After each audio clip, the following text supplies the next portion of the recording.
You're tuned to The Drive on your 24/7 home of the black and gold. Steelers Nation Radio.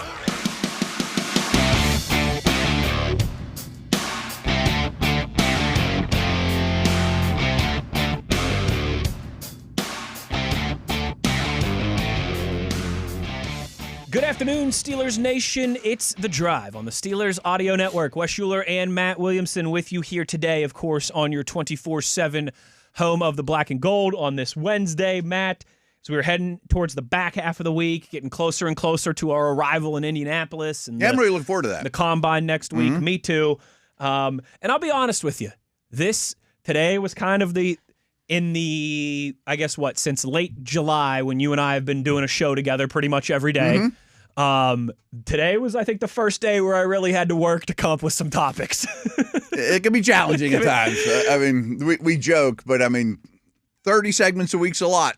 And it doesn't mean they all have to be 30 different segments, but it's, there's times throughout the course of the year where the teams hibernate and nothing really happens, What's funny is in the middle of October, 30 segments a week is easy. Oh, yeah. It's like taking candy from a baby. We could do 40. Right. Yeah, right. That's right. We could do 50. Mm-hmm. But this time of year, it gets a little bit more difficult. With that, I figured, you know what? Let's have some fun today. We're not going to have a show tomorrow, just to let everybody know right now. Maintenance day for The Drive on Thursday. Yep. And we're optimistic that we'll be back on Friday, but we will not have a show tomorrow, February 19th, Thursday, maintenance day for The Drive here. Got to pop the hood, get the oil changed, some new tires. Yeah, we need some stuff. Yeah. All that good stuff. So with that, and I thought Monday's definitely not a show. Monday is not a show because we're too. traveling Yeah. and setting up in Indianapolis. Yeah. So with that, Matt, I thought it would be fun to have some fun today. We will talk to Cody Alexander in about an hour. People might not know who he is, but I think they're going to be really impressed. I think they're going to be very impressed. One of the better defensive analysts in the media across the football world. But I wanted to start here today, Matt, very simple. Fernando Mendoza, yes, the number one overall pick, the QB1 hands down of this draft class. How does he compare? How does he contrast? How does he stand up to the last 10 QB1s in the NFL draft? Fun. I've been kind of wanting to do this just even on my own. I've thought about him against Cam Ward. Mm-hmm. I've thought about him against those top three, or the six that went in the Caleb class. Jaden, Drake right. May. Where would I rank Nix. him in that list? Yeah. But I haven't gone back further than that in my cranium. I think the way to do this isn't what they turned into. It's what you thought of the prospect at this stage of his development, walking into his combine. Completely. You know what I mean? Yeah. What they were coming out of college Yes. and how you think they transitioned to the pros. Because you can't rewrite the history on Trevor Lawrence. No, you know what I mean? Right. He was one of the most touted QB1s of the 21st century, probably him and Andrew Luck. And if we were to do this 1 year ago, we'd be like, man, he looks like he might be a bust. But I liked him a lot coming out. That didn't change. There was not a single person saying, I don't know if you should take him first overall. This is funny to me, too, just to talk about first overall history. From what I recall, and I was not doing this professionally at the time, or certainly not to this level. I may have been at Pitt. I can't remember. No one killed the Raiders for taking Jamarcus Russell, by the way. That was not considered a crazy pick. He falls just outside of the 10-year window. But 11 years ago was Jameis Winston. Nobody batted an eye. People were saying he was more athletic than Ben Roethlisberger when he was coming out of Florida State. Absolutely. He's big, he can move, he's got a gun arm, he's impossible to bring down. He's Ben Roethlisberger with a little more athleticism. And the other one, I think, is even way more telling to go back, is at this time and really up till like 2 days before the draft, Peyton Manning, Ryan Leaf. And everyone just history is, that was the biggest bust ever. That's like the best quarterback ever. Oh, that was a no-brainer. It was a coin flip, guys. It was, yes. This was a 49-51 decision that went the Colts' way. But don't think that people didn't think Leaf was a big-time prospect or Jamarcus Russell was a big Jamarcus Russell, right. Great examples. Yeah, Great examples. They didn't work out. So we'll start. You want to go more recently down to... Yeah, let's go Ward first. Yes. I like Ward better now, and I liked Ward better then. And I am not an apologist. I'm an enthusiast on Ward. And you've been saying this for a year. And I'm not even going to talk about his rookie year, but it was very up and down. It'd be a lot not going on around him. You didn't have a head coach for the back half of the season. Head coach halfway through the season. But I think his ability is way higher than Mendoza. Not way higher, but noticeably higher than Mendoza's. Effortless thrower, more athletic. I like Mendoza, but I have a feeling I'm not going to rule in his favor all that often. Okay. Yeah, I think it's funny, as I was putting this list together, pretty much all of these, there's a couple, but pretty much all of these feel like an easy yes, better than Mendoza, or an easy no.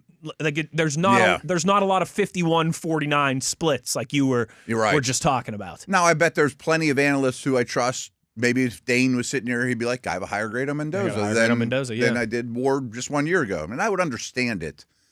I think Ward has a chance to be special. I don't know that Mendoza can be special. I see like Matt Ryan ceiling, which is great. Jared Goff, might be a safer pick than a lot of these guys in terms of what his floor could be. Yeah. And I think it's probably the same conversation as Cam Ward, but even greater with Caleb Williams if we go back 2 years. Yeah, and that one, because it's so recent, and I know off the top of my head, I had that class at the time. Caleb 1, May 2 is another one of my guys. Mm-hmm. Jaden Daniels? Daniels was 3. Mendoza would have been 4. Okay. I liked all three of those. I liked all three of those guys better. What I don't remember is how I had Penix, McCarthy, Nix. I think I had Nix 6 at the time. Okay. Like when he was drafted, most people thought he was an early second rounder type guy. I think people were surprised he went as early as he did. Peyton must love him. He's kind of be the puppet. There was some murkiness around J.J. McCarthy, but the other 4 were clearly the quote-unquote better prospects. Yes. Like Penix was coming off they lost in the national championship game, but he was coming off a hell of a season with Washington. A great year. But he had Troy Fatanu and Rosengarten were his tackles and Odunze and 2 other. And people forget Penix ran like a 4.48. Oh, yeah. But he doesn't play that way. You never saw it at Washington, and you haven't seen it at the pros. So I think I had McCarthy ahead of Penix. Okay. But even those versions, clearly I'd have Mendoza over those guys. But he would be pretty far behind He'd Daniels. be number 4. He'd be 4 of those 6. But hey, 7. for the top 3, it's worked out so far so good. Right. Daniels has to come back from the elbow injury and everything, but and I hope people know me well enough. Like, I'm not going to just try to make myself look. I told you, Daniel's going to be great. Right. I think May's great. I'm super smart. No, I had hope for McCarthy and Penix and those guys too, and I didn't. And Nix has far exceeded my expectations. Like, if he turns into Bo Nix, are the Raiders happy? I think I'd want a little bit more. I think I'd lean a little bit more too. But after 2 years, but if he's somewhere between Bo Nix and Caleb Williams, I'm very happy. Then you're thrilled. Yeah. But after 2 years, I think a little bit better. If he is Bo Nix, it's not a disaster. But I think I'd still. You're obviously winning games. I'd go fish and hope for more. Yeah. Easy one if you go back 3 years to me. Bryce Young, I would much rather have Mendoza. I preferred Stroud to Young in that class. I think most of us did. And I would take Mendoza over both of those versions. Young to me is just too little, and I really have a problem with. I probably had Richardson ahead of him too. Now that I'm thinking about that class. Yeah. Now it doesn't look great. He was like the 6th overall pick or something like that? 7th, 4th? Yeah, he was high. It was 5 or 6, 4, 5 or 6. Just because I've really changed my tune, especially after the Pickett thing. But even leading into it, if you listen to the drive before the Steelers took Pickett that year, I'm swinging for the fences on quarterbacks. Like, if I swing and miss, that's fine. But I'm looking for Mahomes. I'm not looking for Goff. Yes. You know what I mean? Yes. And that was my problem with Pickett at the time. I'm like, I just don't think his upside's high enough. And that's why I was kind of enthralled with Richardson. At least there's more juice to squeeze there. Yeah, right. He just didn't have a lot of experience. He can't stay on the field. Kenny Pickett is the next one from 4 years back. That's another obvious Mendoza greater than. No question. And I had Willis ahead of Pickett. Yes. It's something we'll do come draft time, but Dale and I every year, wherever the Steelers pick. I love this exercise. It's really, really telling. It's one of the best things we do all year. So, assuming the Steelers say at 21, you and I are going to put a list together of 1 through 21. And draft as the Steelers. If I am on the clock, and you'll never get the 21st player. So, pick 1, we're taking Mendoza. Duh. Yes. But then after that, then what? Yeah. If it's like a great edge rusher, you might not take him. Like Abdul Carter was low on our list last year for the Steelers. That's why you usually get like your 12th best player at 21. which sounds crazy, but it's your 12th best player, For your specific needs. For your specific needs. So anyway, that Pickett draft, I remember the Steelers picked 20 that year. Okay. And yes. I went through it, and if I would have stayed true to my board, I would have drafted Dax Hill. Now, he hasn't really worked out, but he was my highest-ranked guy that was still on my Steeler board. But I had Willis in my top 20. I did not have Pickett in my top 20. He'd have been like 22nd. Sure. To be fair. Sure. But I thought Willis's upside was higher. And I felt dumb on that day. I'm like, Willis went in the third round. Yeah. Like, what am I thinking? He was the third quarterback taken. Yeah, Ritter right. went ahead of him, right? Maybe. I think he did. Yeah. I think he ended up going ahead of him. So far, Matt, 4 years in, we've had 2 years that have been, I think, pretty clear. I'll pass on Mendoza. 2 years that, yes, Mendoza would have been QB1. I think some people would make this case for him over Ward. Yeah. Last year's version of Ward. Yeah. I would rather Ward. 5 years back, Trevor Lawrence would have been QB1. Yeah. I think the two, and you could correct me if I'm wrong, but I think and then remember, this is at the time, not now, not after their first year, when they were coming out of college.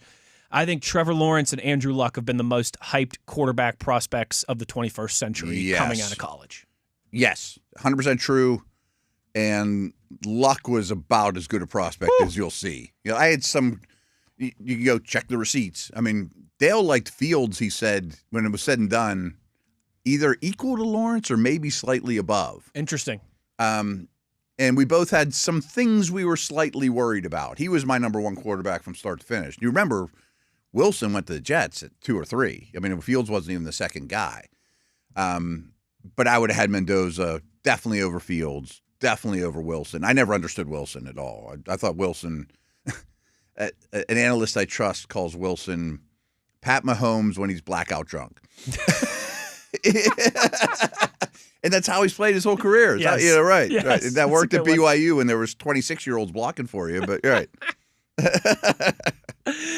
But Lawrence, the prospect, I am definitely taking over Mendoza, the prospect. Yeah. And I think everybody would. Lawrence would be one of the top 2 or 3 coming out of college of the 21st century. Yeah. All right, 5 years in, 5 more to go. Halfway home. This is an interesting one because I think they're situationally comparable. Joe Burrow. And what I mean by that is I know. They both transferred somewhere. Yes. They both really took off in their last year, went undefeated, won a national championship, and were a big part of the reason why. I think there's a little bit of misremembered history with Burrow, the prospect. It was tank for Tua the entire year until he had that season with LSU that he had. And Herbert was right there, too. I mean, they were all top 5 picks. And there were a lot of people at the time who weren't saying that Joe Burrow sucked. Yeah. But were saying, hey, he's got Chase, and he's got Jefferson. Yeah. And he had 1 or 2 offensive linemen that were drafted in like the 3rd and 4th round. He had Clyde Edwards-Helaire, a first-round running back behind him. Those are the best offenses in NFL. There were people who were saying he's good and he should be a first-round pick, but he's on like the most loaded collegiate offense of all time. Yeah, and he goes on to be awesome. Everyone's like, he was an easy prospect. There were 4 first-round picks on that offense for LSU. Yeah. I mean, it's totally loaded. Just first-rounders. Forget 2nd, 3rd, 4th rounder. There were 4 first-round picks on that offense. And this still holds up. He's not as physically gifted as Caleb Williams or Luck or one of those dudes. I mean, his above the neck stuff was awesome, is awesome, his accuracy's awesome. But he was not, like, if you're just like putting a grade on prospects, his grade wasn't as high as what he became, that's for sure. And there were more doubts this time of year than there were. There were a lot of people saying that Tua or Herbert should be the first quarterback taken going into that draft. I mean, Herbert looked the part to most of the group. I mean, 6'5" and runs like a deer and he's got as good arms and as everyone anybody. had been tank for Tua for the last couple years, because he was supposed to be the generational quarterback prospect. I do think Burrow was my favorite at the time. I'm trying to remember. But I was like, maybe his ceiling's not as high as I want it to be either. So that one might be a tie in terms of what I thought of Burrow on Valentine's Day. Yeah. You know what I mean? Walking into his combine. I'll be completely honest with you. This year is not a good one receipts-wise for your boy. I thought Tua should have been the guy. Yeah. Okay. I was like, I understand Cincinnati taking Burrow. He's a little bit safer, and he grew up in the relative area. So it's a great story. It sells jerseys, season tickets, all that stuff. Yeah. I was like, but I don't think just because Tua struggled for a few months this year that I'd throw away everything we all thought for the last few years. Boy, was I wrong. But people forget what he was like at Bama, too. I mean, injuries have been a thing, but they were a thing then. I mean, like... They benched Hurts for Tua in the middle of the national championship game against Georgia. He was a true freshman, yes. too, right? Yeah, and Tua won it for him in overtime. And he led it back to win, right? Yeah. Like, he was thought of very highly. Side note. This one's maybe about a tie. This one's tough. If I were Tua, I would do anything possible to do the reclamation project, Purdy's backup, Stafford's backup, like the best system I can as a backup, and maybe I can get things back on track, like a lot of these teams did. People forget Darnold was Purdy's backup for a year with the Niners. I mean, that's when it all changed for him. Go to QB rehab, cousin, and get right. Go get the car wash. 4 more. Kyler Murray. I'm going Mendoza. No, I'm really prejudiced against little guys. Size. And you have... I liked him better than Bryce Young. You've completely converted me over the years on this. That like it's a roller coaster. You must be at least this high to ride the ride. You better be really, really special. Like that was one of my problems with Pickett, and it really played out a lot too. He's just not physically imposing. People remember this. Like there was a lot of times, especially when you compare it to Ben, that the Suggses of the world would get them in his hands, and of course Ben was, he's the oak tree. Yep. But they'd take Pickett and not only put him on the ground, but they would ragdoll him, throw him on the ground, and it looks like a car wreck. I can't have my guy doing that. It's a bad look, it's a bad feel. I'm on the sideline, sees it. Another one, similar conversation. Baker Mayfield. Speaking of the Kyler one, Daniel Jones, I think, was the next guy. Sounds right. And I was never. He was a top 10 pick out of Duke. I didn't understand that either. Who was next one? Baker Mayfield. No. Lamar was my number 1 quarterback in that draft, and he went 4th or 5th. Yeah. You had Josh Allen towards the top. You had Darnold towards the top. Josh Rosen, everybody forgets about. Yeah. I'm sitting here patting myself on the back because, I like to take credit that Mahomes was my favorite quarterback in his draft, and Lamar was his favorite quarterback in his draft. But Allen was my least favorite in the Lamar draft. I liked Rosen, Baker, and who am I forgetting? Darnold, all better. Yeah, and because he couldn't hit the broadside of a barn. I mean, he was extremely inaccurate back then. I was not high on Baker Mayfield or Josh Allen. No. I was really high on Darnold. I was high on Darnold and Lamar. Yes. And I was bullish on Rosen. I thought he was worth the pick. Yeah. I thought he went where he should have went. But I thought Baker Mayfield was another one of these Oklahoma quarterback factory guys and really good college player, but not going to do it in the pros. I don't love former walk-on. I know. You know what I mean? I need some serious pedigree for the first overall pick. You want we know, Matt Williamson, you've got a type. I want to look like Josh Allen. You want your QB1 to smell like a frat house and have girls hanging around them. Yeah, and have a monster arm and be 6'5" and look like Roethlisberger. Was Gatorade high school athlete and college. I don't even hide it, right? 2 more. Mitch Trubisky. No, he was not my one in that. Mahomes was my one in that class. Yeah, but I'm just saying I did this based off the first quarterback draft. I was never big on him, so I would definitely take Mendoza over that version of Mitch. Who else? I just like to try to remember the classes, though. I liked Mahomes. I liked Watson. Mm-hmm. It was Watson, Mahomes, and Trubisky. Okay. 3 first-rounders. I remember my criticism of Watson was he threw a lot of picks at Clemson, and he didn't have a big arm. He always kind of tried to write checks his arms couldn't cash, and he got away from that one. I mean, his best point at the NFL, he was a top 3 or 4 quarterback. I don't want to forget that. No doubt. I mean, but so Mitch was 3rd in that class for me, and we've been well behind Mendoza. I do believe Mitch and Kenny Pickett, the only guys on this list that weren't the first overall pick. I do believe so. Cam Ward was, Caleb Williams was, right. Bryce Young was, Burrow was, Murray was. Baker was, yeah. And then Jared Goff being the last one who was also the first overall quarterback. That was the year Carson Wentz went 2nd. I probably Dak really was do in that draft too, but he was like a 4th-round pick. It was. I liked Wentz more than Goff. I think I liked Mendoza better than both. I liked Wentz more than Goff. Just better athlete. Yes. Yeah. A little more prototypical body type and was a better athlete. Yeah. I liked both of them, though, at the time. I did. Yeah, I understood them going 1-2. But I would have taken this version of Mendoza over those versions then. That was one of the very first when Moats and I started doing radio together. One of the very first debates that we got lively about was it would have been like after their rookie season, I believe, that we started doing the show together.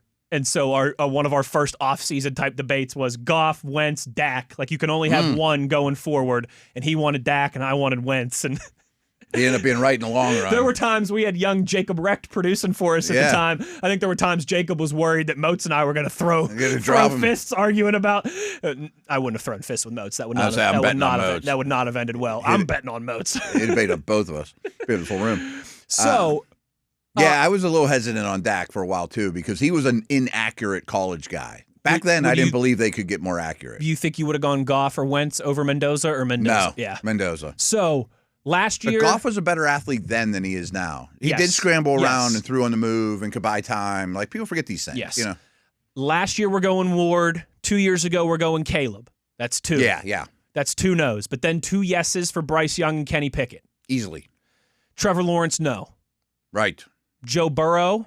I gave that a tie. I chickened out. I kind of like that, though. Yeah. Let's give that a tie. Okay. Murray, yes. So Correct. 3 and 3. Baker Mayfield, yes. So Correct. 4 yeses for Mendoza, 3 nays. Trubisky, yes. Correct. Mendoza. Goff. Mendoza. So that would be 6. It's kind of a ring endorsement. It is. I did not. If you would have asked me before we started this how many yeses for Mendoza, I would have probably said 4. Yeah, me too. So like a lot of people were like, most years he wouldn't be first overall pick. Well, in the last 10, most years he would have been about 50% of the time. Yeah. Right. That's a little eye-opening for me there. Now, I did like throwing out, like I was really high on Mahomes. I would have taken Mahomes over Trubisky and Mendoza. But we're just talking about who went first. I liked this. This was fun. This was a fun exercise. I've got some if we get real bored, we could do it at like every position. now you're speaking my content Love language. Versus Genty versus Bijan versus I love having equity in the bank for future content ideas for when we need to go to that tree. Matt, when we return on the other side, something that we will continue to do until the draft. Every Wednesday, I'll give you some would you rather draft-related scenarios. Okay. We'll do that when we return. Wes Uhler, Matt Williamson, just getting started here on a Wednesday. It is The Drive, Steelers Nation Radio on the Steelers Audio Network.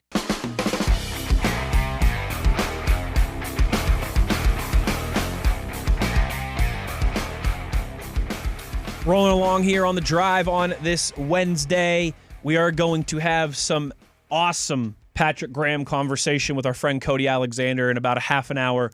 Make sure you are tuning into that to kick off hour number 2. But some T's to cross and some I's to dot before we get there, Mr. Williamson. Would you rather Wednesday? Like I said, I'm going to continue to do this with you. I'm cool with it, yeah. Maybe some of these will be free agency related, but most of them I imagine will be draft related. Just something fun for us to do on Wednesdays to kind of continue conversation. Would you rather? I'll present 2 scenarios to Matt, and he gets to pick the one that he would choose. Door number 1 or door number 2? All right. I've got 3 of these for you today. Would you rather Wednesday, question number 1. Would you rather, in the 2026 NFL draft with any of your picks, so not specific to second round, 4th round, whatever, would you rather, in this upcoming NFL draft, hit on your running back of the future or hit on your off-ball linebacker of the future, if you could find one of those in this draft? Because that would definitely be a late pick. Like, I don't foresee. 5th round, I think it's a day 3 mid-round pick. Unless Jeremiah Love falls to pick 21. Yeah. Or Reese ends up at 21. Yeah, that's right. Yeah. Sonny, what's his name? Sonny Styles. Sonny Styles is there at 21. Up. Sign me up. By the way, they might be the 3 best players this whole draft. It's insane. The 3 Ohio State defenders are just unbelievable. Absolutely insane. Please help me on this. Why didn't they win the national title? Okay, so remember I kind of alluded to that the other day. Coach? Yeah. I don't know if I'm in lockstep enough with Ohio State to really comment on Ryan Day as a head coach. Okay. But if you look at his record since he took over, and Tate's going to be the first receiver taken, and he's the second best guy on the team. He's won a national championship. Yeah. But he might not be. I shouldn't even say Nick Saban because who the bleep is. Of course, he isn't. Okay. He might not be Kirby Smart, or Kurt Signetti, but he has won a national championship. His record in his few years of head coach is like 50-5. Right. Yeah. You go back and he's only lost to good teams, right? Yes. Yeah. Yes. I mean, real good teams. Oh. Michigan and Indiana. Michigan and Oregon and Indiana and Miami. Yeah. You know, you look at the teams that he's beaten too. It's been pretty stinking impressive. I mean, they kill the Coastal Carolinas. And yes, and the gauntlet that they ran last year, Matt, when they won the national championship, they beat Tennessee, who was the number 2 team in the SEC. Yeah, they were real strong. Really good that year. Then they beat Oregon, who was undefeated and the number 1 team in the country who had beaten them earlier in the year. Yeah, okay. Then they beat Notre Dame for the Natty, Texas, who was the SEC champion. So they beat the top 2 SEC teams. They beat the Big Ten champion Oregon, and then they beat Notre Dame in the national championship. I mean, so he's a good coach. Yes, I mean, he's doing something right. But when you look at it this year, it's very easy to say, man, that team should have probably won more. Especially the defense. But if you look at that Miami game, Miami dominated in the trenches on both sides of the ball, which really, as you know, can make things lopsided. And remember, Julian Sayin threw a pick 6. So when you combine losing in the trenches and you gave them a defensive touchdown, that's how you lose a close one to Miami. Okay.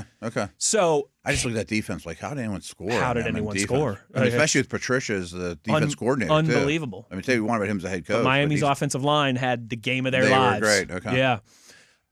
Hit on find your running back of the future or off-ball linebacker of the future in April.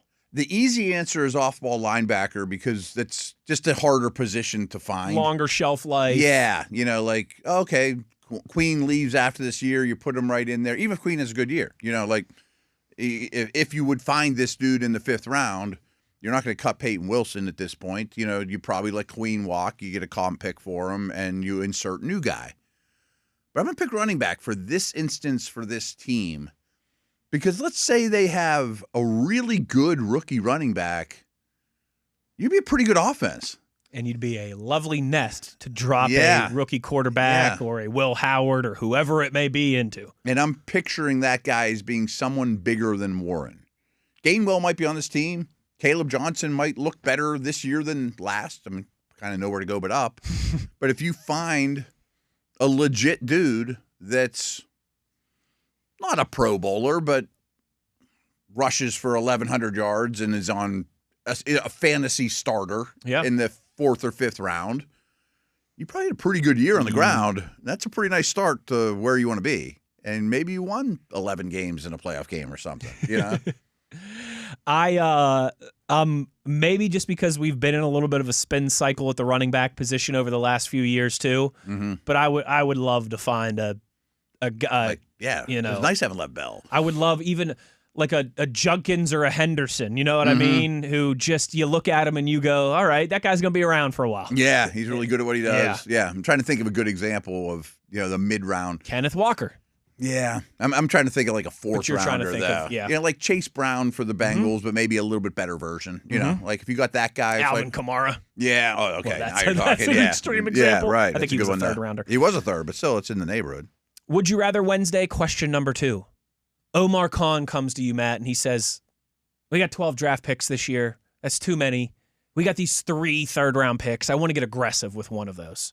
Should I use that to move up in the 1st or 2nd round, or should I use it to try and get more capital for next year? I'd lean towards the latter. I had a feeling that was going to be like if you could turn one of those 3 third-rounders into a 2nd for next year. Especially if it's one of the later 2. You'd be interested. The Dallas one's in the middle of Yeah. If I could take the complimentary or compensatory pick and maybe I had to throw in a 6 to get a team that might not be so good, 2nd round pick, I'm doing that today. Not even knowing who's on the board. Yeah. Because you can always trade that 2nd round pick too. It doesn't have to be for a quarterback. You can trade it at the trade deadline for A.J. Brown. That's a good point. It's very liquid asset you got there. That's a very good point. Yeah. I think I'm with you on that one. I don't know who I'd trade up for in round 1. Well, I mean, maybe the 3 receivers distinguish themselves and 2 are off the board and, maybe. So that's funny that you say that because would you rather Wednesday, final question number 3. Scenario evolves where it's pick 17 or 18. Caleb Downs is still available. One of those quote-unquote big 3 wide receivers is still available. Or heck, I guess I could even throw in a QB2 to this too now that I'm thinking about it. Would you rather trade up a few spots? And I'm talking like the Broderick Jones type, just a couple spots, nothing crazy. Cost you like that late third or something to make the move. Yes. Would you rather trade up a few spots for Caleb Downs, QB2, wide receiver 3? Downs. I was hoping you were going to say that because that's my answer. Because I don't even think it's a need, but I'm living in Big Nickel. He might be my vote for, I do this every year too. Like if there's going to be one Hall of Famer from this draft, it's one of those Ohio State defensive guys. It's probably going to be Downs or Reese, Yeah, not even knowing where they land or any of that stuff. If I can move up 3 or 4 spots to get potentially the best player in this draft, that's a risk I'm taking every time. I don't care what position he plays. Every time. Because I don't think the Steelers will probably win the Super Bowl this year, but he might make you help the Super Bowl next year. Or maybe 6 years from now. Yeah. When he's 27 and the best defensive back in the world. And I think you know this with me by now, and I think that's a good GM trait is, okay, if you gave me Downs out of the blue, what's the next move then? Well, I might trade Ramsey at the trade deadline for a second-round pick. You know what I mean? Depending how the season's going and open up $20 million on the books or trade him in camp or live in Big Nickel. And if he's going to be on the field all the time, that's someone else that doesn't have to be that I can maybe get something for. I just want that guy.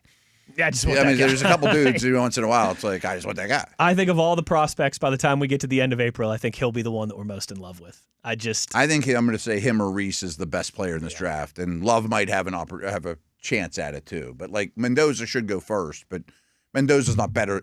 If we did Downs versus the safeties like we did Mendoza, he'd be Kyle Hamilton probably the only one that would even be a conversation. Yeah, and Kyle Hamilton ran like a 4.58.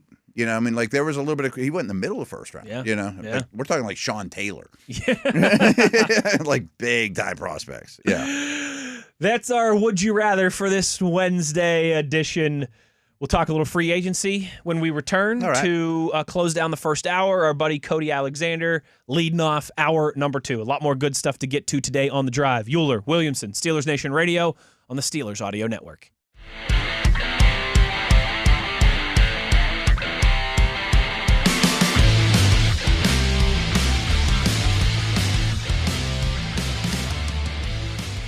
Matt, we've got just a few minutes here to kind of reset at the bottom of this hour, get ready for hour number 2 and our fun conversation with Cody Alexander coming up here in just a few minutes. There was an article on NFL.com, free agency article, 8 players who could be overpriced and underpriced. So 4 and 4. 4 who could be overpriced in free agency, 4 who could be underpriced in free agency. And this makes me bring up one thing quick because I think I've had this conversation with you. Peacock and I have talked about it a lot and it's very Steeler relevant. These free agent wide receivers to be, I don't know if any of them are on this list or not, Pierce, Dobbs, Wan'Dale Robinson, etc. We've all been like, they're pretty underrated. They're good young players.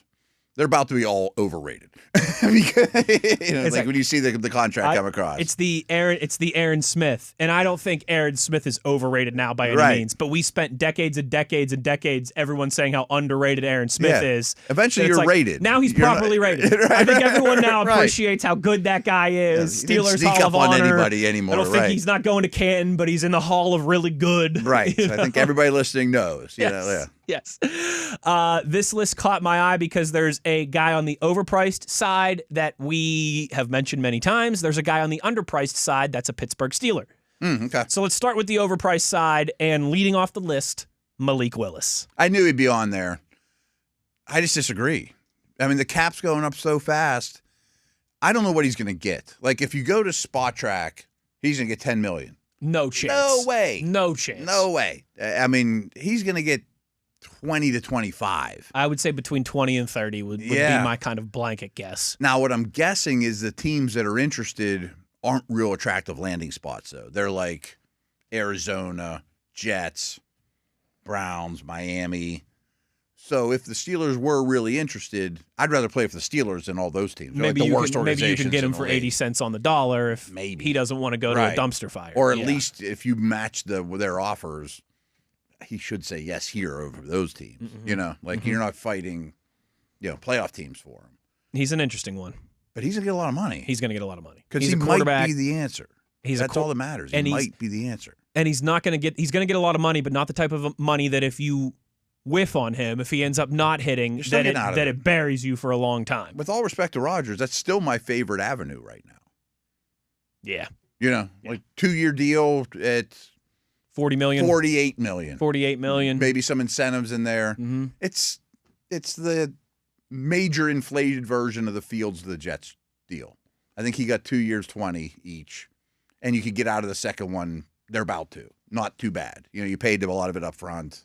If it works out, you you're extend them and you give him another nice big payday. Yeah, and you give him 50. If it doesn't, you have a small dead cap hit for a year. It's no big. And you draft another one, right? Yeah. And maybe he's your backup if he's good enough to do that. Or you trade him for fifth-round pick. Yeah. Or whatever. It's not that big of an investment. No, it's not. If he was about to make $50 million a year, then it's a real risk. But I mean, Darnold was getting more than that, and he should have coming off the Minnesota year. Darnold was worth more a year ago.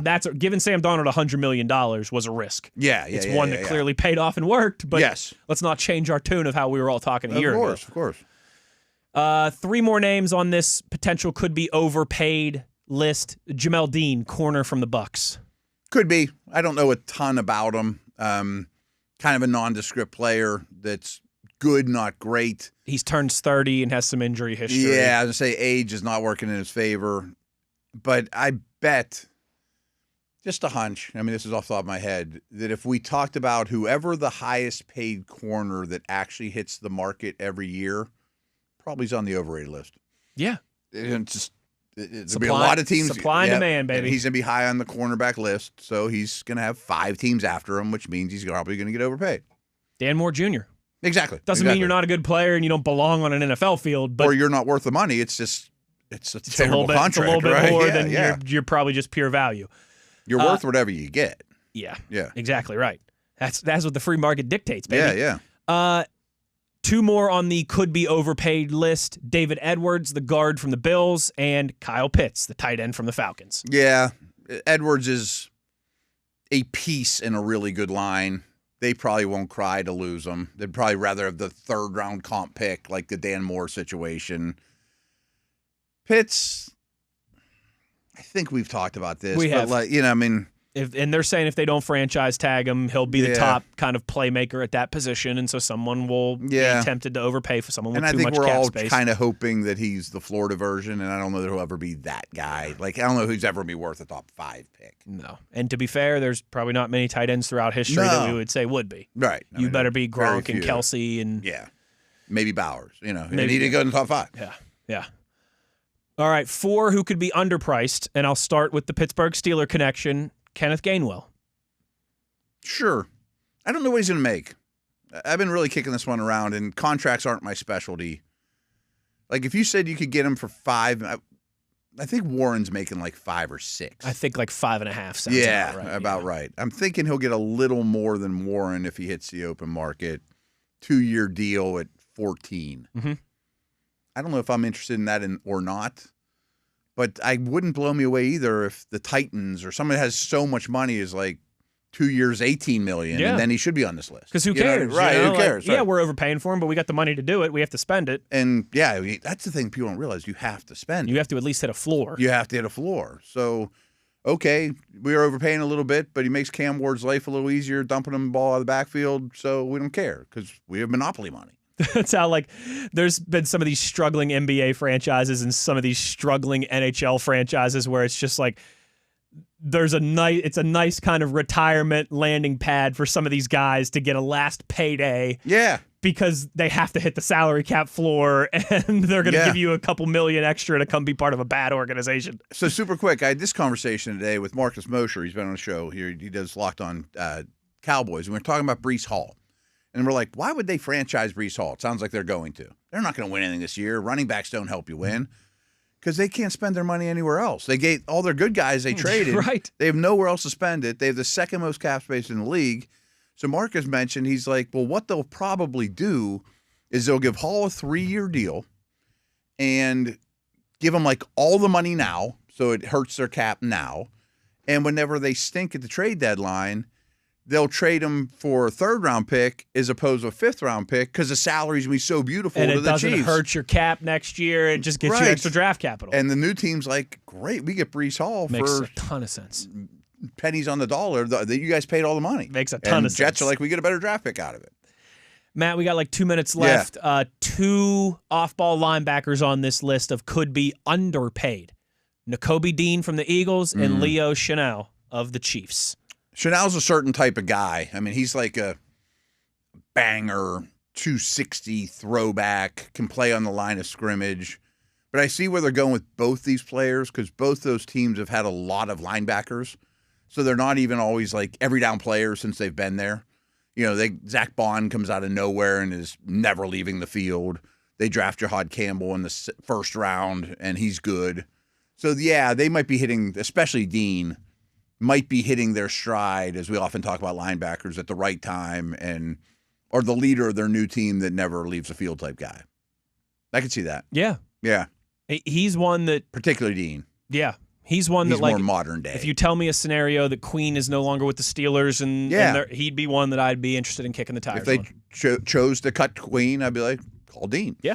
Right. If you cut Queen, call Dean. That sounds like one of those bad... Should be on a billboard or something. It's like a bad version of Better Call Saul there. Mm-hmm. We have an hour in the books, another hour to go, and we are very excited to kick off hour number 2 with Cody Alexander. He is one of the finest up-and-coming media minds when it comes to dissecting defenses across the National Football League. He will join us on the other side to talk Steelers' new defensive coordinator, Patrick Graham. Hour number 2 when we return. Wes Uhler, Matt Williamson. It's the Steelers Audio Network.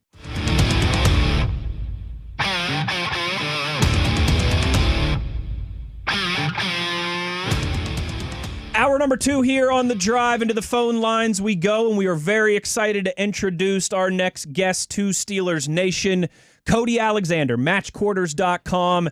He hosts the Let's Talk Ball podcast. He's written 6 books on defense. Yeah. Matt, you know this. I think some of our listeners do. Cody's been on the WVU show that I do a couple times, and it's always a treat. I think he is one of the best defensive minds in the media sphere of football. And he joins us now to talk Patrick Graham and what we can expect for this Pittsburgh Steelers defense, new staff, new defensive coordinator. Cody, thank you so much for taking the time for us here today, man. And let's just start with the 30,000-foot view.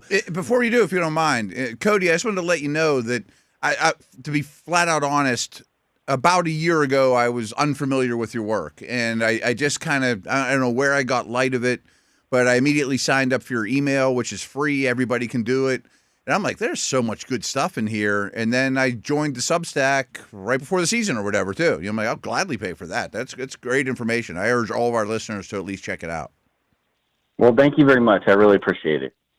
Cody, let's jump into it, man. When Steelers fans who are unfamiliar, you hear a Patrick Graham defense, what are the first things that come to mind? What are they going to notice on the surface before we kind of dig into the weeds? I think that you're going to see a very similar, not the same, scheme that you've seen traditionally run from the Steelers. So I think if you're looking for a year where you're just going to look out there and be like, this is going to be a massive overhaul, we're going to completely flip the scheme, can our guys even do what they're being asked? I think if you look at what Patrick Graham has traditionally done, I think it fits the mold, but you're going to get different pictures, if that makes sense. Okay, so I've got the same impression, and people around here are just like, oh, they're running a 3-4. It's going to be 3-4. I mean, 3-4-4-3 is like talking 2 decades ago, as you know better than I do. But I don't think that they have a lot of – do you agree that they don't have a lot of square pegs trying to be shoved in a round hole now for what's 100%. On the roster? Okay. Yes. And then my next question, what I haven't quite figured out is, like every team, the Steelers are going to acquire new talent, corner, safety, whatever. Do you mind going position by position and, like, what are the ideal qualities that Graham would be after? Not what he's inheriting or what they used to get. Does he want corners with length? Does he want a smaller slot guy? Does he want a Kyle Hamilton slot guy? Because, frankly, looking at the Raiders, they just didn't have any good players. It's hard to – he didn't really get the pick of any of his groceries. Yeah, and I think really when you boil it down, he's going to have outside of Max Crosby, who is just a game wrecker on the run defense and the passing defense for them, he really didn't have a premier player. And if you look at what happened this year, don't watch the film from this year. And the reason why is and it's not because it's because of Pete Carroll. Yeah. This system and what, like, I've always really liked Patrick Graham because he was basically making lemonade with lemons. And he was able to put Patrick Mahomes in hell multiple times. He could get you through a game plan. He could mitigate it. The problem was he either didn't have a quarterback on the other side that was competent, or he was forced to essentially run Pete Carroll's defense. I think there's sometimes when coaches get these jobs, they want to be able to walk in a room and be able to know what's being said. And so I think you look at it, the way that they ballooned their cover 3 rates last year, the only fingerprint that from Patrick Graham that I saw this past year that you're like, yeah, that's Patrick Graham, was their zero blitz stuff that they would use. So he wants to be an aggressive defense. Like in 2024, they were top 10. I think they were 6th in blitz rate. They plummeted. I think they were one of the lowest in the league this year. So when you don't have talent, it's funny because staying in the division, if you want to look at what it looks like to not have talent and then play sit and get, go look at what the Bengals were doing at the very beginning of the year. That's what that looks like. And I think for the Raiders, that's what it was. So real quick, if you don't mind me stopping you, Cody, like what you're saying is these are the Bengals, the Raiders are execution-based offenses where you need excellent talent to pull it off because you're not out scheming anybody. I just want our listeners to be able to follow along. Yes, that's exactly what it is that you're trying to diagnose everything. You're trying to sit there and you're going to let your player, it's the old adage of let your players play fast. The problem is your players have to be able to process fast, which is why the Houston Texans look like they do, and they don't really do that much other than stunt the front every once in a while. So he was playing a very passive game. They weren't getting any kind of pressure other than from Max Crosby. There's not a lot of talent. So to go back and say at this roster, like I think he can actually amplify this roster because he's going to bring a little bit more nuance. It's not going to be some of the basic schemes that really the Steelers have been running now for, decades. He's going to be able to inject a little bit of different schemes, a little bit more nuance within the cover 3 umbrella, and kind of bring a different, maybe a fresher approach to the defensive side of the ball. Cody Alexander with us here on the Steelers Audio Network. Cody, when you kind of mentioned the difference between Patrick Graham and the Raiders defense last year under Pete Carroll versus what they looked like in 2024, where it really felt like he was the one pulling the strings, a huge part of that was the B-gap max blitz pressure, led the league in 7-man blitzes in 2024. Do you expect to see any shades of that, any return to that this year with the Steelers, or do you think he might look, again, not trying to make lemonade out of lemons, he might look at things, hey, I've got more talent on this defense, I don't have to dial it up quite to the extent that I did in Las Vegas? What do you kind of expect that blend of what we know he's done in the past versus what the Steelers have for him to work with? I actually think that's baked into his DNA, and that's kind of part of that's what I was saying, is like one of the things that you can say, okay, I've watched the 24 tape, I've now watched the 25 tape. The one carryover that I know that this is Patrick Graham and this is his scheme is those, B-gap blitzes, that cover 0 that he runs. I don't think they'll run it at the same volume as he was running maybe in 2024 because you just don't have to when you have some talent. Sure. So but I do think that is going to be something that you're going to see primarily from that is, hey, we're going to see some different blitz structures, and one of those is definitely going to be those double B-gap stabs with cover 0 in the back. How much Belichick influence do you see in him? I think the thing with him is he doesn't want to run a lot of cover 1, and you just don't see also then that mix of cover 2. Because that was kind of the Belichickian way, right? Is that we play a lot of cover 1, our changeup is a lot of Tampa 2, just be in those pairs. That's like peanut butter and jelly.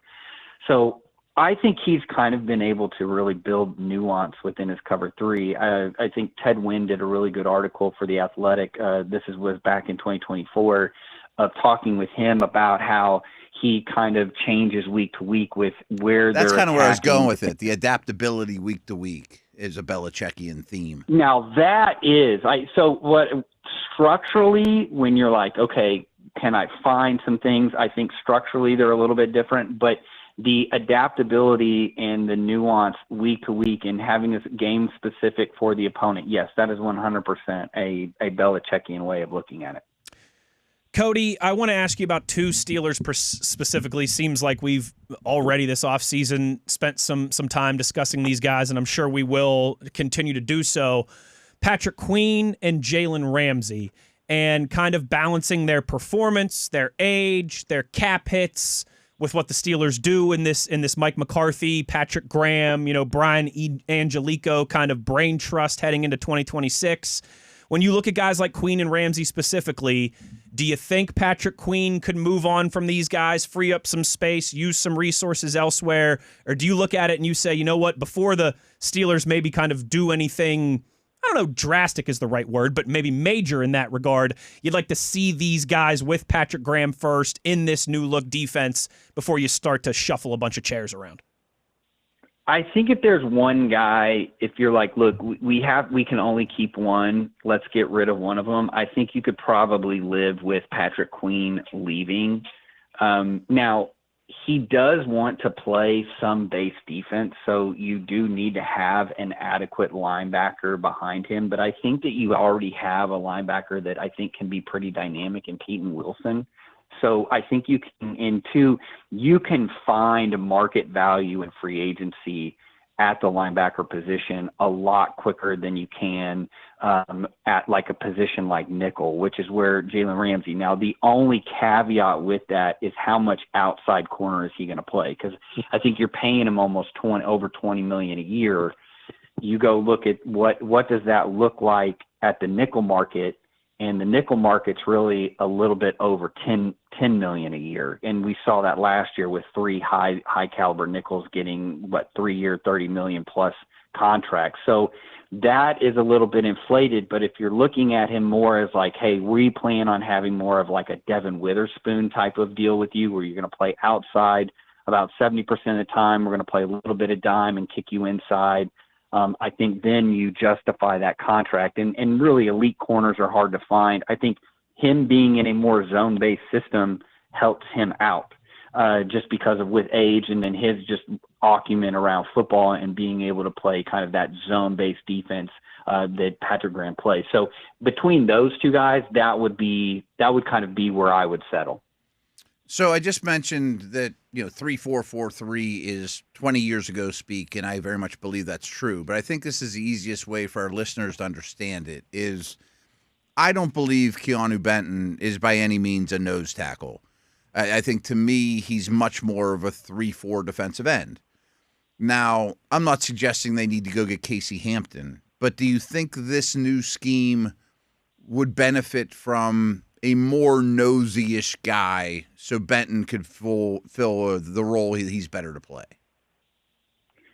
That or just shifting to more of a nickel-based defense where you're now in 4 down, and so now we can just play 2 guys on top of the guard. Now, sure. I will say you don't want to get in a situation where you're like the Bills and you have no nose on your roster and you're just getting gashed up the middle.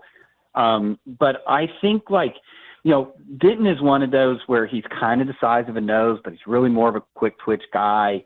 And then you to even look even further, like Derek Harmon is kind of in the same boat where they're probably more of that. You really want him more on like an outside shade of a guard than an inside shade of a guard.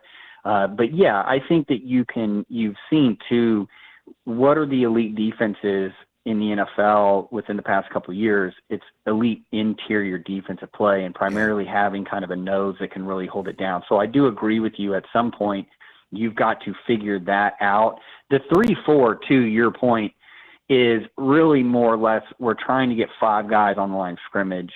And what you see more or less is that if we're going to play a lot of nickel, how can we get into those odd spacings, which is we're clogging both of the B gaps. We're putting a body in those B gaps, and you have that hybrid linebacker that can go down. Do you have a guy like that with the Steelers, or is that even something that you want to do? So I do think without having some hybrid off-ball guy, having a guy that you can stick at nose and live in base defense, especially when you get more 13 personnel or you're getting 21 personnel, which is becoming popular again, that really does help out your defense.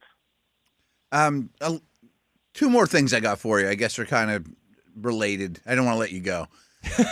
Are we expected, or do you expect TJ Watt to not only just move where he aligns, but it sure seemed like they gave Max Crosby a lot of freedom to ad-lib. I've kind of been like in a Troy Polamalu way for a defensive lineman. Could Watt get those liberties? And I guess my last question is, they probably still will have a lot of middle of the field closed. Do you think that a free-ish safety is still the style that they're looking for that middle of the field player? Yeah, so let's start with TJ Watt. I do think that one of the things that really highlighted was when you have a star player and you kind of let him do what he wants to do, and then we'll clean it up on the back end. The thing that you have to understand with that, because that seems like, well, man, defensive end's kind of one of those deals where you got to have a little bit of gap integrity. Yeah, Max Crosby is just an absolute monster in the run game. Him and Myles Garrett, to me. And I know I'm saying this on Steelers radio, but I say it all the time, and boy, people want to egg my house. As an outside observer, the only reason why those two guys, like a Myles Garrett and a Max Crosby, are really 1A and 1B is because of the way that they just absolutely kill the run games of the opponents. I think Watt, to me, can have that ability, but it's more about, he's kind of more like a Bosa, where it's really about the pass rush, and if the running back comes to me, I'll tackle him on my way to the quarterback type deal. But I do think, to your point, there's some things that you can do, whether it's keeping him to the 3 technique all the time, so basically keeping him covered so that he's always in a one-on-one with the tackle, much like you saw like with Micah Parsons in Dallas and then also in Green Bay, of where, hey, we'll keep you covered, so you're essentially always going to have to get a one-on-one, which is what we want because we think you can win that, whether it is run or it is pass. So I do think moving him around is probably more beneficial. And at defensive end, and really, because he's not a big stimulated pressure guy, so they're not going to be asking. And what does that mean? They're not going to be asking TJ Watt to drop into coverage at volume. So you're just not. That's not something that Graham wants to do. It's more of a 5-man pressure, and as you highlighted, 6-man pressure. Now, this is 100% going to be a closed post defense, so you will have a high safety. So I do agree with you that you need to find either a safety that can complement. I mean, it was Ramsey last year. Right. And see, you basically what you ended up having last year was kind of like 2 hybrid guys that can, if we want to play you down, you really didn't want Ramsey playing down a lot. But I do think when you do run a lot of closed posts, you need a guy that's kind of your designated down safety, and then another guy that's kind of your designated post safety. Sort of like the Minka days. Yes, exactly. Where he can do multiple things. I think you saw it too a little bit with like the Bears with Brisker and Byard. Byard was obviously the post, Brisker was obviously the down, but like you could flip it and just kind of confuse people because they're like, well, I always expected Brisker to be down here, and then all of a sudden he's the guy in the post. Okay, what's going on? You need to be able to have that change-up ability, but I do think 100% there's not a lot of holes on this defense. It's more or less like you just kind of need to clean up the scheme, modernize the scheme a little bit, and then kind of inject a little bit of juice in there, and that would be one of those spots where I think that you could really help yourself out. All right, I got one more because true or false, the Steelers gained a schematic advantage by the coaching changes from last year. I think defensively, yes. Defensively, defensively. Yes, I do think, and I can highlight this a little bit just because I live in Dallas. So I've heard about Mike McCarthy forever, but I do think too, like you will have a little bit of more of a little bit more of an explosive offensive scheme, or at least a scheme that you know you're going to score points. I think defensively there has been an update, much like the transition that you saw from Wink Martindale to Mike McDonald with the Ravens. Mm-hmm. This is a system that needs an update. We're seeing it's actually interesting. You know, one of the reasons why Eberflus kind of got kicked out of the league at this point was because you're running the same defense you ran 20 years ago. You need to update it, right?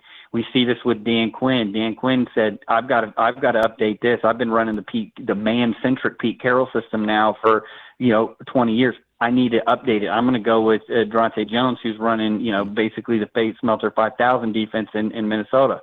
So it's like the changes in Indianapolis this year were noticeable. Yes, yeah. Indianapolis, right. And even Anarumo has been trying to change his defensive scheme as well. So you look around at some of these older established guys, and they're either changing and evolving, or they're getting kicked out of the league. And I think that's one of the things that has been needed is, okay, well, you just switch from cover 1 to cover 3. And you're still running a lot of the things. Now, I will have to give Tomlin credit. They were running a little bit more quarters the past couple of years, but it wasn't like a nuanced version like you see in Robert Saleh or even a Jeff Ulbrich and some of these other guys that have come from that Carroll system that have kind of added quarters into it. So I do think this is an update, and I do think you're going to see a little bit more nuance. It's not going to be just kind of that vanilla scheme that you really become accustomed to in Pittsburgh. Awesome. Great stuff with Cody Alexander. Make sure you're checking him out, MatchQuarters.com. Let's Talk Ball podcast, wherever you get your podcasts. Cody, I know we kept you a little bit longer than we thought, but that was awesome. That's my fault. Thank you. Thank you. Hey, guys, you could have kept me on here. I wouldn't have mattered, so I appreciate it. Sounds good. Hey, man, thank you so much for taking the time, and take care. You too. Bye. There he goes. Great stuff. Cody Alexander. I know we have some new listeners, so that's a taste of what's coming at the Combine is when I start rolling with the guests. Like, I don't want them to ever leave. Fortunately, Matt and I got some, we're like the, I don't know, the quarterback and the wide receiver that just have to give each other the glance, and it's like, all right, I know where this is going. Yeah, I'm sorry, but I have more. Like, hold on, Matt's gonna put the pedal to the metal here for a quick second. I've been needing this answer for too long. It's making me crazy. I need the answer. Love it. I also love too. I mean, he did a pretty good job, but a couple times the Texas twang came out there in his voice. Yeah. He's got that Dallas twang to him. But great stuff from Cody Alexander. Again, MatchQuarters.com.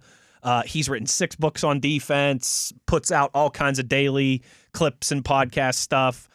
He is one of the brighter up and coming defensive analysts, defensive media minds.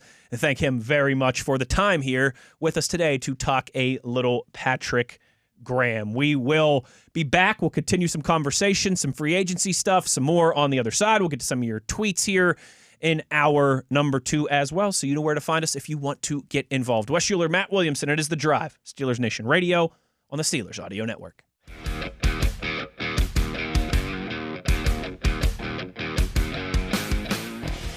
Well, that was fun, Matt. Thanks again to Cody Alexander for joining us. Makes me get excited about the Combine because we do that every day with really good guests. And I light up a little bit. I love when you put the foot on the gas, and I just kind of sit back, and I feel like the rhythm guitarist that gets to sit there and watch Jerry Garcia bust into a memorable solo.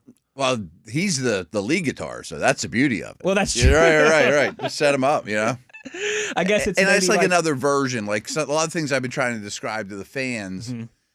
He's better at it than I am, or it's a different tone. It's a different teacher, and from outside everyone's of the so worried bubble. about 3-4-4-3. Like that's not how the league works anymore. Right. I loved how right away he was like making lemonade out of lemons. Like we've used that example in the chicken scratch with Patrick Graham a few times since his hiring became official. The other thing I got a kick out of too, and he's like, "Don't look at last year's tape." I'm like, "Was it because of Pete Carroll?" He's like, "Yeah, it was because of Pete Carroll." Right? That was hilarious.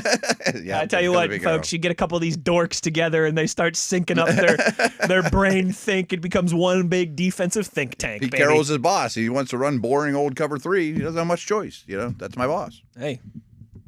Sometimes that's the way it goes. Sometimes even the legends get a little caught up in yesteryear. Matt, I did just want to, we're going to close, that was a longer opening segment to the first hour, I think, as we all expected. Mm-hmm. We are going to close down with some tweets like we have been doing the last few weeks. So I did just want to buzz through some news of the day, a couple different items here. Yeah. As we kind of have. Kind of a slow day, but yeah, that I've seen. But the big news is something that you hinted to being a possibility of happening sooner rather than later. I didn't think it would happen 12 hours later, but right. Babe Ruth called your shot on that one, cousin. Patrick Mahomes and the Kansas City Chiefs have restructured his salary to help Kansas City, of course, dig out of that salary cap hole that they are in. They convert a little over $44 million of his 2026 base salary and a roster bonus into a fully guaranteed roster bonus, which in turn creates over $43 million in cap relief for the Kansas City Chiefs. This is one of those things that I have no idea what I just said. And I think I'm not an expert on it. I think if we had Omar Khan sitting here next to us, an expert, I would still struggle to comprehend. I don't know how just converting a bunch of money into base salary and all of a sudden creates a bunch of roster salary cap it's a little space. hairy. I can help a little, but it's still... I wish I was better explaining the cap and better understood the cap, but I'm not an economist. What they say in NFL.com is a simple restructure converts payments into a prorated bonus that is spread over the remaining years of the deal, allowing teams to push cap hits into the future. So that makes a little sense. Basically, what I gather is... So first off, they were 32nd in the league in cap space. Like yesterday when we did they were 66 million Swiss on Swiss, I believe, in the hole. The worst as it stood. Now they could always go to the bank of Mahomes. The Bills are also really in bad shape. Allen has a similar contract. Now you only do these contracts with people you trust to no end. The Steelers have done some of them, less than others. The one mistake that I recall, and someone might correct me, is they did this with Antonio Brown. Not to this, no one's done to the degree of Mahomes. And it didn't hurt the Steelers that bad. But they gave him a deal with the intentions. AB's never leaving. He's the best receiver in the league. We can go to the bank of AB and get out a small loan. Like, go to the ATM, not go to the Brinks truck, like they're doing with Mahomes. Sure. And that didn't work out because they had to part ways with him for obvious reasons at the time. Yes. So that's the one thing I could kind of bring home of why it can bite you. Why does anybody do this with every player? Well, you got to trust them for the long haul. And you also only, like we're seeing the Philadelphia Eagles get to this point where you can only rob Peter to pay Paul so many times before eventually that bill comes knocking. And the Saints are one of the best examples. Yes. They max out their credit cards every year, and you're just hanging on by a thread at this point. And if you're a team like the Chiefs or the Eagles and you're in a wide open window, it makes sense. Yes. But eventually that bill is going to come due. Yes. Now, he signed a really weird deal like 5 years ago. He signed like a 10-year deal, which you just don't see in this sport. Because they knew at that point they were going to do this at some point. They're going to go to the bank every year, or every 2 years or whatever. So if you look at it, like who are the highest paid quarterbacks in the league? I think that year he was, but rarely is he near the top. And it's like, boy, what a bargain they have in Mahomes. Yes and no. Cap-wise, it's a bargain. But in terms of cash in his pocket, he's getting a check for $1 bazillion today, or tomorrow, whatever this, it goes through or you whatever. think they make Mahomes wait like bi-weekly like every other employee? Right. Actually, Patrick, payday's not till next Friday, so we'll get it to you in about 12 days. And I'm not a financial wizard, and I'm not an economist or an investment specialist or anything like that. But if you give somebody that has a ton of money, like a Mahomes or whoever, any extremely wealthy human being, or I guess you don't even have to be wealthy. I mean, a massive chunk today, as opposed to stretching that out over 18 weeks times 5 years, well, I can stick it in anywhere.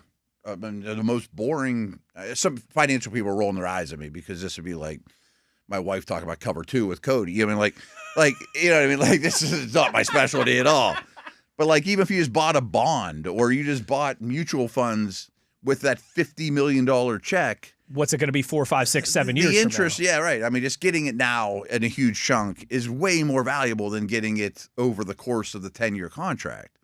So in a way, everybody wins, and it's sort of a loophole. Like I don't think other sports can do this because everything's guaranteed. You get what contracts are like. They're easy to understand in other sports. Yes. There's not this you don't ever hear the Dodgers are going to Shohei Ohtani and asking him to restructure his contract. Right. The Cavs are going to LeBron and asking him to restructure his because the deal's the deal. The deal's the deal. It's fully guaranteed, you're getting ironclad. It either way, and you're not moving it around. Yes. Yeah. That's how I interpret it. Yeah. Which I think is close to true. No, it makes a lot of sense. And man, did you Babe Ruth that thing? You called that this was coming, and 24 hours later, here it is. If so that's going to free him up to at least go get something, They're at least close to being back in the black now and not being in the red. Yeah. They might cut like Juwan Taylor. We've talked about some dudes that could get cut, and Couple just more notable news of the day. According to Mike Evans' agent, he plans to play this year in 2026, one of the more accomplished wide receivers of this generation. Do you think he's back? I always just kind of assumed he's a one-helmet guy, a one-jersey guy. So remember I mentioned this to you a few days ago. A lot of times I think I go back and forth. I can be politician. I can be do as I say, not as I do on this topic. Mm-hmm. Because do I think it's awesome that Troy Polamalu and Ben Roethlisberger were one-helmet guys? Absolutely. Mm-hmm. Did it matter for Franco's legacy at all that he wasn't? Did it matter for Tom Brady's legacy? And maybe Tom Brady's an extreme example because he went on and won another Super Bowl. Yeah, right. But when it's all said and done, the dust clears. Is Joe Montana's Niners legacy any less because he played 2 years for the Chiefs at the end of his career? I never know how much stock to put in. Again, for me as a kid, Cam Hayward switched teams this year. 5 years from now, we should love him the same. TJ Watt. Yeah, yes. right. And now, again, I realize that even I can be hypocritical with this because as a kid who grew up in the Ben Roethlisberger and Troy Polamalu era in Pittsburgh, I love that they're one helmet guys. That's great. As a kid, I want Sidney Crosby to be a one helmet guy because selfishly I grew up watching those guys and I root for those guys. Right. Like I wouldn't like to see Mario as a Ranger. But it was weird when Andrew McCutcheon left the Pirates. Those type of things. But at the same time, when you get a few years away from it, I don't know. I think sometimes we can put too much into that stuff, but I also still do think it matters. Yeah, it's just the Bucs are, and for the Bucs, it might really matter. Yeah, they don't have a lot of Mean Joes and Terry Bradshaws and Palomalus and Roethlisbergers in their franchise history. And somebody tweeted us when we brought him up before that Leroy Selman might be the best Buck ever too, and I'm aware, and that's a good call, and you're not wrong, but he's in the conversation. They're comparable. You can make a good faith argument that he is. Yeah. I mean, Selman was on like the worst teams in the league for a while, and then they got good for a little bit. But that's also late 70s and a long time ago. But that person was right. It's funny, we were just talking about Max Crosby. Max Crosby wanted to be a one-helmet guy. I want to be a Raider forever. I'm dedicated. But then things got so bad, now I went out. Like, I don't think that's the case with Evans. Like, that I 100% understand. He'll be a playoff division contender. Yeah, at least again. they're going to be relevant. Yeah. This isn't the Jets. I mean, this isn't the Browns where Myles Garrett. Right. But I could also totally understand if Larry at the end of his Cardinals career or Evans at the end of his Bucs career says, bite at that apple. Yeah, I'm going to go play for the Bills at a discount, or the Ravens or the Chiefs or the Rams, or someone that doesn't even need them, and just say, I'm going to take a lot less and try one more year. I can see it. Yeah. And I always assumed he'd just come back to the Bucs, but I don't know that I should assume. If he were to say that, I don't think you could hold it against him. I think you would completely understand. But that's always an interesting conversation to me because I flip-flop on that one. I go back and forth. I wouldn't change my opinion of him one bit, and I hope Bucs fans wouldn't either. Like, don't boo him if he comes to your stadium this year. I don't think they would, but yeah. The only slight Steeler ramification is if he stays, I could see Godwin being traded. I think you mentioned that when we talked to Mike Evans in that wide receiver conversation last week, and that'd be a good thing for the Steelers. Yeah, it's just one more option. Whether you go down that road or not, who cares? Who knows? Last one, Matt. The Super Bowl champion Seattle Seahawks are officially for sale. You think they're going to make a little buck? Rumored around $7 billion. We taking the over on that? I have one question for Seattle, though. Why make billions when you can make millions? That's a bad Austin Powers joke. I'm sorry. I would take the over. I would take the over no matter what. I would take under 10, but I'll take over 7. Yeah, I I think Tyler said the Lakers went for like 8. Yeah. I mean, to me, that's apples to oranges. But I mean, I just know you can't lose on the deal. No. There's a lot of area in that money. It's the safest area investment ever. The Commanders 3 years ago, the Commanders went for over 6.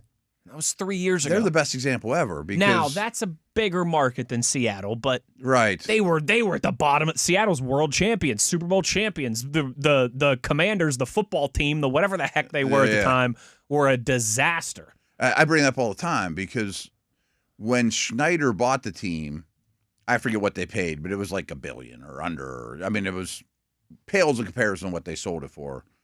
And he's in contention for the worst owner in NFL history. Like, he couldn't have done a worse job. He still makes money. It's a fail-proof. So whoever buys Seattle, assuming it keeps on this trajectory, is going to win in the end. It looks like, and this is not valuation, right? Yeah. This is actual sale prices of transactions that had happened. The Lakers is the most of all time, $10 billion last year. But in the last few years, Celtics sold for over $6 billion. Commanders sold for over $6 billion. I got to think it'll be somewhere. If you made me guess, between 7 and 8 I'd say 8-ish would be my guess. Again, not my area of expertise, but wild. It's pretty crazy. Matt, if you coming could off Super Bowl title, if you could own any American sports franchise other than the 3 here in Western Pennsylvania, what would you choose? I don't know. Is there a wrong answer? No. Yeah, I mean, like, did the other leagues ever lose money?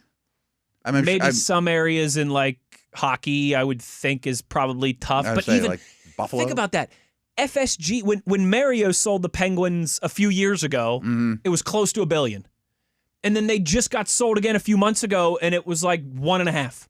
So in just a few years, that's a $600 million difference. Yeah. I mean, 50% investment. And that's hockey. That ain't football. That ain't baseball. Right. You know? Times are good. Yeah. So, I mean, yeah, the business answer would be like the Dallas Cowboys or the New York Yankees. Yeah. They're foolproof. Yeah. I think it'd be really fun if you could own a franchise that has been historic under like a Buffalo Bills type and be the owner that finally gets them over the hump and wins them a championship. Even the Browns. The Bills, you know, teams like that. Like, could you imagine? I know the Pirates have Bears. I know they won in 85, but still, right. Pirates. Like, I know the Lions. Yeah. Could you imagine if you were if you bought the Pirates from Bob Nutting and you got the Pirates back and winning a World Series for the first time since the 70s? You could do no wrong. Live in Pittsburgh lore forever. Your generation after generation. Yeah. So that's a good way of looking at it. That's probably how I would look at it. Is what fan base, especially those teams have never won. What Bills, fan Lions, base? What Browns, fan base is just dying for success? And if I was able to get it to him, I would be a legend forever. It. And yes, yes. Well, I guess we could remove Cleveland from the list then. Oh yeah, got him. One more segment to go. We'll close down with your tweets to put a bow on the day's proceedings. Wes Uhler, Matt Williamson. It is The Drive, Steelers Nation Radio on the Steelers Audio Network.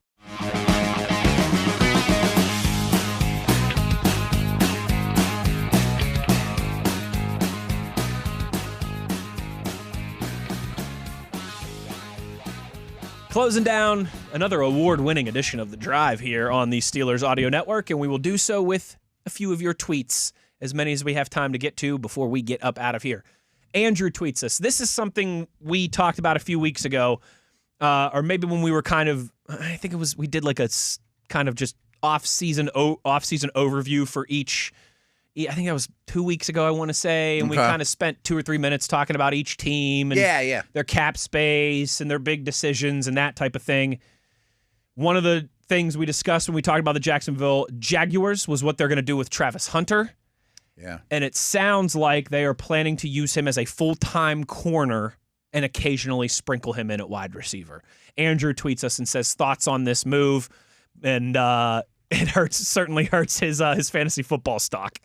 Yeah, it's funny because not anyone cares about my fantasy team. Dynasty? But I'm in a lot of dynasty leagues, Yeah. and Genty was the clear first pick overall in that draft class, easy one. And then most people were taking Ted McMillan. I did everything possible in every league to get to 2, and I took Hunter every time. So I am less than thrilled with what I invested in him fantasy-wise. Now, I thought he's the best player in that draft. You know, the part of the beauty is he could be really good at either. I'm starting to doubt that he can be great at both. And I've always doubted. Everyone's always doubted it. That's always been the question. Now, I'm not sure this book's totally written. I think as it stands now, they're way weaker at corner than they are at receiver. And he probably needs less reps and polish at corner than he does at receiver. He doesn't have a real super diverse route tree. But I still think he could be one of the best in the league at either. But when they traded for Jacoby Myers, all of a sudden Brian Thomas Jr. wasn't doing the gritty over the middle stuff. He fell into his spot as the outside down the field dude because Myers was doing all that. Mm-hmm. Strange has a role. Parker Washington came on really strong. So it all fit in very nicely, and they won a lot of games even without their star rookie, because all the pieces fit better, or they all were out actually there for together, and Lawrence played better and all those good things. I still think there's a non-zero chance that Thomas gets traded, though, because that staff inherited him. That's not really the style. He's been up and thereafter. down. He was up and down all year. Yeah, it was not a great year for him. It got better at the end when he was doing his stuff, but he's not really their style. Steeler fans should take note. I think Brian Thomas is one of those guys you could maybe acquire. We'd be interested. If you're the Bills, would you give him a first-round pick for Brian Thomas and coming off his second year? Maybe. And the Jags don't have a first-round pick because of the Hunter deal. So, and I think if that were to happen, Hunter just goes right back to receiver. Yeah. You know what I mean? Right. Fluid situation. Yeah. But that's probably the only scenario. Everyone else is under contract. So if Thomas were to get moved, we might be like, remember back in February talking about he's a full-time corner? Why is he catching 8 balls a game? Yeah. Well, that happened quick. Tyler tweets us and says, I think in an ideal world, I'd like to keep both, but if you could only keep one between Asante Samuel Jr. and James Pierre, who would it be? Personally, I'd pick Samuel due to age. That's Tyler's, not my answer there. Tyler's.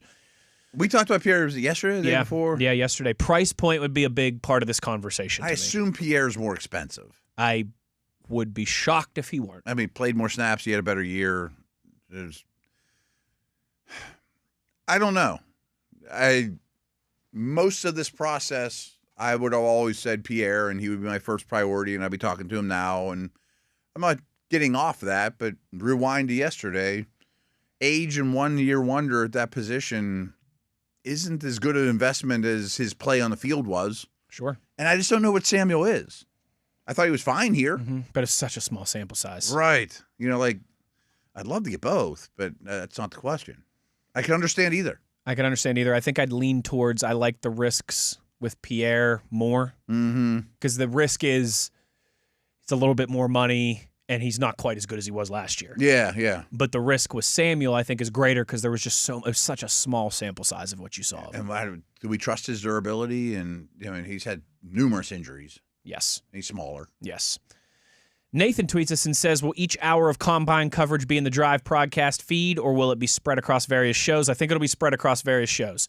What you and I do, the 3 hours you and I do out there together every day will be in the Drive feed. Yeah.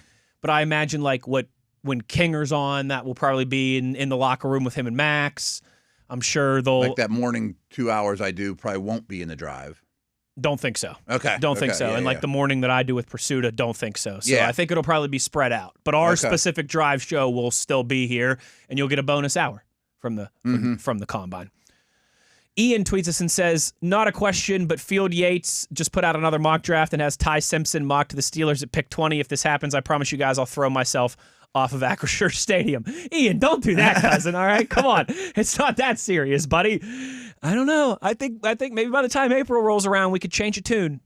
I'm not saying on Ty Simpson specifically, but I just feel like everyone's going to start falling in love with another one of these quarterbacks. It has to happen. And it probably would be him, assuming Chambliss is out of the equation, full done deal, which seems likely. I just have an incomplete comment on Simpson. And he's another one when we go back to segment 1. I think that was segment 1. The Mendoza line. Yeah. That was segment 1. I don't know that Simpson's ceiling's high enough for me to be, that's my investment. Especially with what's waiting for next year. I mean, if I can get Sellers, I think I want somebody from next year's group. If you can get sellers at trading up to pick 11 next year. Yeah, you know? right. That's. And what's funny is I do the same thing. It's like we just assume the Steelers will have to trade up to 11. We have no clue what their win-loss record is going to be next year. It's just because it's been so consistent under Tomlin. They always pick like 20 or 21st. They might pick 32nd. They might pick first. We don't know what the win-loss record is going to be next year. We got like 1 minute left. We're not going to be able to get to all these tweets, but as always, we'll save them. Don't you worry. Sudesh tweets and says, binge the wire all day yesterday. Thought of you guys. Anyways, love the mock draft conversation. Any plans for an all Steelers mock? Oh yeah. After the combine. Absolutely. Last one of the day. And the wire's awesome. Oh, the wire is awesome. Great show. Last one of the day, Eclectic Genius tweets and says, which free agents do you think are most likely to garner, Steelers free agents most likely to garner compensatory draft picks for us next year if we allow them to walk? They have so much cap space, they may bring in more than they lose. They might. Although Omar's been phenomenal at making sure the guys they bring in are the cut candidates. There's not a big Justin Fields and Dan Moore looming. I mean, those guys were quarterbacks. Pierre could, but... Yeah. I mean, Dan Moore and two opening day starting quarterbacks was pretty nice. That's pretty hefty. Yeah. I think this year will be a little bit less, a little bit of a step back. Yeah, and they got a lot of cap space. They may bring in more than they lose. Very true. But you just get nothing. It's not like it hurts you.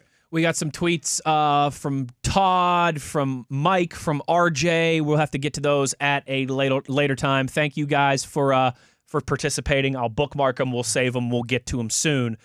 But a reminder one more time, maintenance day for the drive tomorrow. So we will not be here tomorrow. But that will do it for us today. Big thanks to Cody Alexander for joining us to talk some Patrick Graham. Big shout out, as always, to the other two members of this operation, Nate Dogg on the ones and twos, Tyler V, Mr. TV on the video side of things, keeping us nice and crisp and handsome on YouTube. For Matt Williamson, I'm Wes Uhler. Take care, everybody. We will talk to you soon. As always, you know where to find us. It's on your 24/7 home of the black and gold, Steelers Nation Radio on the Steelers Audio Network.